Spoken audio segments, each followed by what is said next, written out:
kama sika alijua si Atenza, here tumekuletea this French door, black in color, a sleek design Roch fridge, 421 liters. Iko na digital display. Hapa ni mahali una regulate the temperature.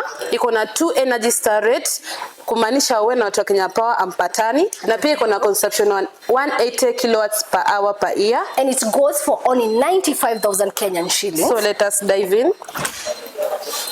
It's a total no frost, that means ina eliminate manually defrosting. Na iko na LED light over here. Na also inakuja na humidity control. Hapa ni mahali unekanga vitu kama fruits, fish, nyama, mokimo, zote, and you can see iko na strong compartment for your storage. Ndio hizo. Let's get to see the freezer part. It has a dual freezer, that means each side iko na 3 strong compartment, unaona, which add up to 6 compartments. Hapo unapika chakula yako ya wiki, kazi yako tu ni kufanya nini? Kudefrost na reheat. Imagine for only 95,000 Kenyan shilling, you are getting this 491 Roch fridge, na tuko located for Manakmat Lifestyle, Mezzanine 1 shop number 2. Ama you can shop with our website www.atenzahomeappliances.co.ke.